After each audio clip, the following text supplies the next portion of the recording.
What's going on, y'all? Just wanted to check in with y'all today because I wanted to discuss the energies slightly today, but this video is going to be different. This isn't really going to be astrology based. This is more so going to be motivation. But let's deal with the moon because the moon is in the last, not the last degrees, but it's in the last section of Virgo. What I mean is that each sign is broken up into three sections: 0 to 10 degrees, 10 to 20 degrees, and then 20 to 30 or 0 degrees of the next sign.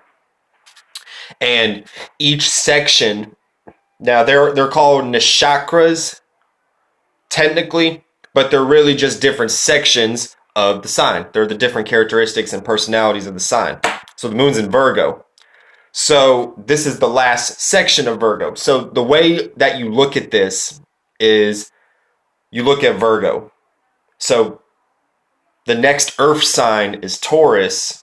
No, the next earth sign is Capricorn. Then the next earth sign after that would be Taurus, then back to Virgo. So that's how you have to look at it. So 0 to 10 degrees is a Virgo dominated individual.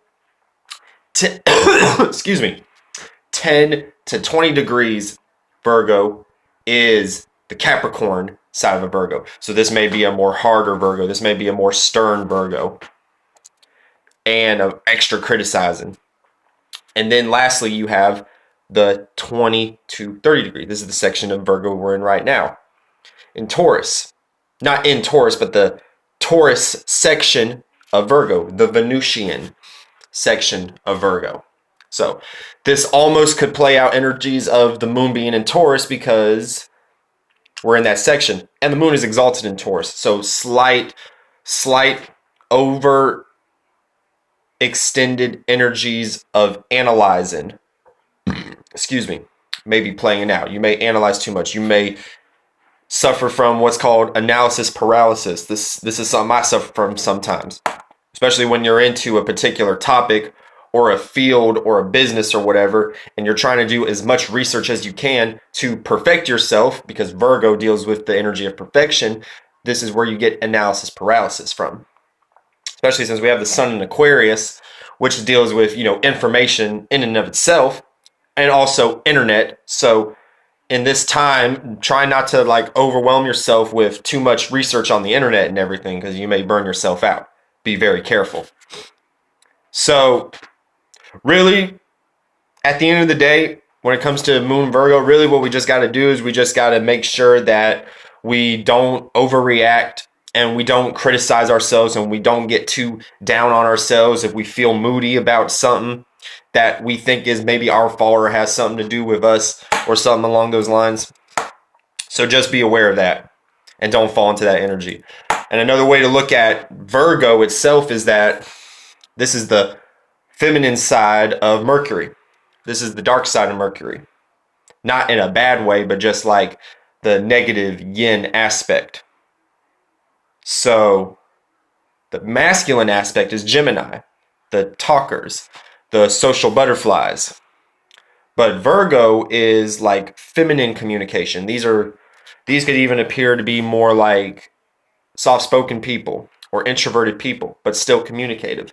But more so, they give service to people. They are very much philanthropists, just like Aquarius. But a Virgo does not have as much ulterior motives as an Aquarius may have, because Virgo is mutable, so they're able to adapt. But yeah, like texting, like instead of just like calling someone on the phone, that would be Gemini. Virgo's text. Not saying all Virgos, but this is just an archetype for you to better understand how each of these signs play out, because Gemini is Mercury, Virgo is Mercury. But Gemini is like, hey, and Virgo is laid back, just send a message. Okay, so what I really want to talk about is perseverance and courage, okay? Now, this really struck me because I don't know if y'all peeped, but I went live with Archangel Uriel, Flight Boss, Dolo, the other night, and I never really put myself out there like that to a broader audience. Now, granted, I do have an audience on here and I have people that listen to my content on here, but I've never put myself out there like that. Okay. So, number one, definitely saw the Aquarius side pop out. Very much a rambler, I know I am. So, these are aspects that are not necessarily bad, but I feel like they could be perfected. And this is why it's beautiful that I did that, so that I could look back at myself.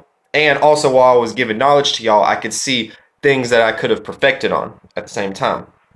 And I noticed somewhere along the lines, maybe there was some shade being thrown in my direction. Not from everybody, but just certain things that I picked up in my spirit. So this is where I'm talking about with perseverance and also courage. Oh, I thought the video was about to stop. With perseverance, this is like a weak soul. If you're a weak soul and you did what I did, and you look back and you feel ashamed and you feel embarrassed and everything and all that shit, then like you won't do it again.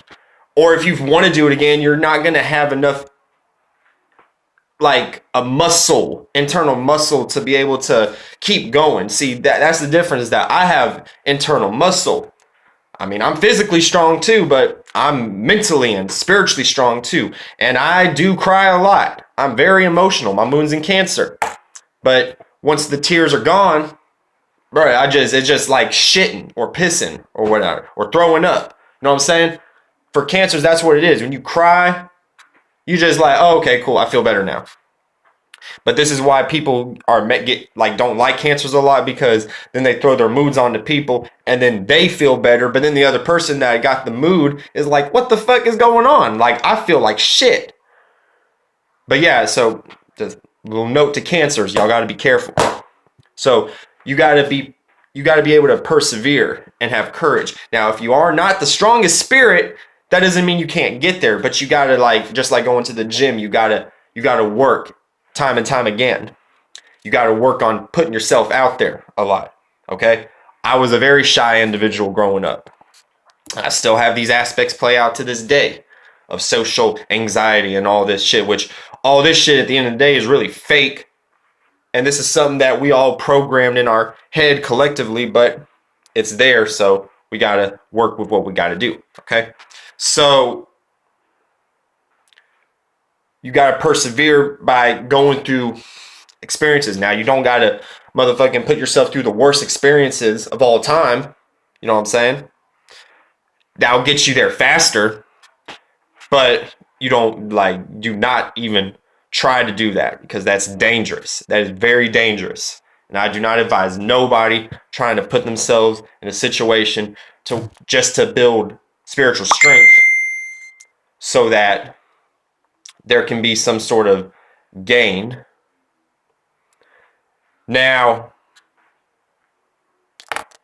when we talk about courage,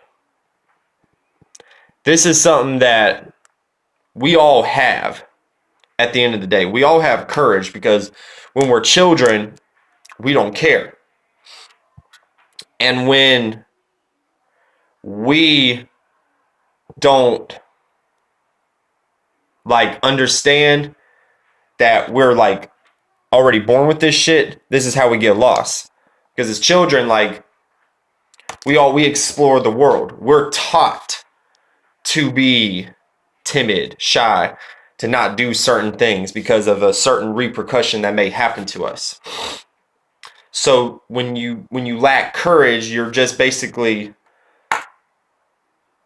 not following through with your natural ability, because we all have the spirit of being able to accomplish the things that we want to accomplish, but it just takes discipline. It takes courage. It takes us being strong. It's not really something that you could just formulate and just break down in a formula or a book or whatnot, or some sort of motivational advice or some shit like that, even though that's what this is kind of intended to be. At the same time, I can't tell you, okay, now go and do this and be strong. At the same time, I can only take you to the pond, take the cup.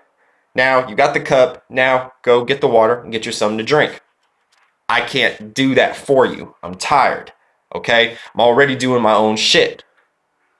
But we all got to work together and come together, and we got to find the drive within ourselves. Okay? We got to find the thing that drives us. Okay? So, a lot of this comes into play when we look at our houses. That's something I'll break down in another video. So wherever you have Leo at in your house, and wherever the sun is at, that's your willpower, that's your courage. Okay? So think about Wizard of Oz. The lion was the one that lacked courage, and the lion is Leo. Okay? So wherever you have Leo at, so for me, I have Leo in the 6th house. So Leo in the 6th house means that my willpower, my courage, thing I have to have courage about is having shit on a schedule. You know what I'm saying? Doing things on a pattern. You know what I'm saying? Not trying so hard to be different and unique, like that sun I have in Aquarius. I gotta try to put myself in a routine. And then I also have sun in the 12th house, which is opposing that energy of routine and everything. So I definitely have a battle with that shit sometimes. But when you actually do, thing I realize is that there's something great on the other side when you overcome that super harsh energy that you're born with. When you're able to overcome that shit and then come through on the other side, you're powerful. I'll catch y'all later. Bye-bye.